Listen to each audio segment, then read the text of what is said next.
Good afternoon, everyone. So, today we'll be covering this topic of bipartite graphs. So, we call a graph bipartite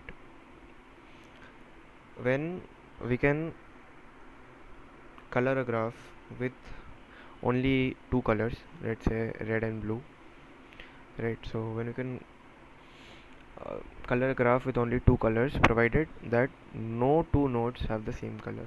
So, let's say this is your graph, right? So, this is your graph. So, let's say color it with red, with blue, red, blue, red. So you can see that no two adjacent nodes are the same color, right? These are different, these are different, these are different. So all of the adjacent nodes have different colors, right? Okay. Now let's take another example. Let's take this, this, this.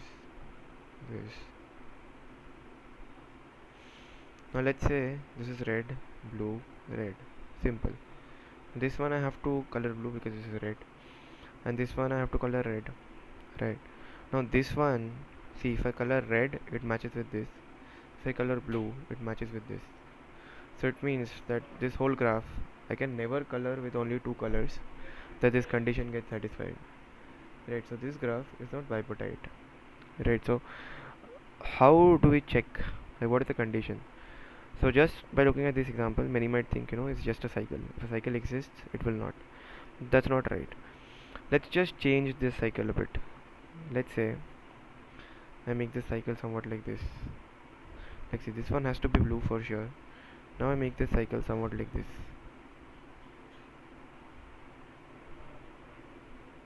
Now if this is blue, I have to make this red, right? This is blue, I have to make this red. If both are red, I have to make this blue. So what are you seeing? That, yeah, it is about a cycle, but it is about a odd numbered cycle. Odd number of nodes must be there. In this case, there were even number of nodes, and therefore this graph is bipartite. We can color it with only two colors, such that no adjacent nodes have the same color, right? So I hope you've got the point, that we are searching. So we will just, kind of uh, implement a brute force kind of a solution. Like, this is more of a brute force, because what you will do is you will just take a source node, you will assign it some color, and let's take one color as 0 and one as 1. Okay. The reason behind taking 0 and 1 is that they are complements of each other, so we can switch between 0 and 1 very easily, right? So so the point is that I take a source node and I put some color on it, right? So let's just take a function, and in that I'll take some int s and int c, and above I'll take two arrays. One is your visited array and one is your color array. This color array will store the nodes, the respective color of the nodes, and visited array will simply check if it's visited or not, right? So when I enter this function, I'll simply run two things. One is I'll assign my visited of n equal to 1, and I'll assign visited of node equal to c, right? So these are the first two assignments that I'll do. Now after that, I'll check for all adjacent nodes,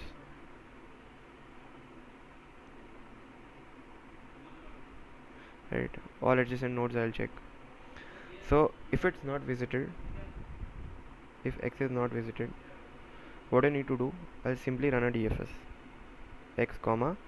Okay, so color which, now see, if this node is c, like the source node was c, then something that's connected, the adjacent node, must be a complement. So how can I do complement? I don't have a not gate here, I don't have a not operation here. So what else do I have? What is, similar to a not gate? So I don't know if you know or not, but you can just think about this once, that if you have a XOR gate and this is some input x, and you are always XORing it with 1, so your output is always x bar, right? This for sure. So basically XOR 1 is a complement operator, right? So here I'll simply pass x comma c XOR 1, right? that is when it's not visited, then I can run DFS, right? Okay, now the other cases, if it's visited, then what I do? So the else part will check.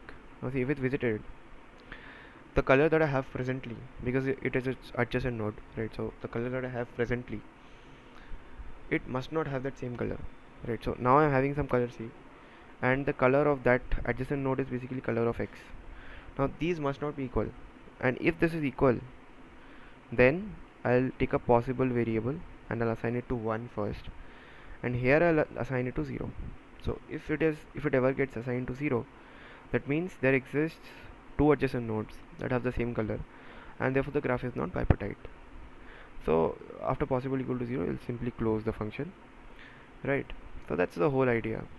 And for connected components, what do you need to do? For connected components, you will run DFS on each node, that this if not visited, just implement this function, right? Like some function of that particular node comma 0. So we are always taking the initial, like the root node, the source node, we are always assigning 0, and then we will just keep on assigning 0 1 0 like this, right? So hope you have understood the question. It's quite easy. Thank you.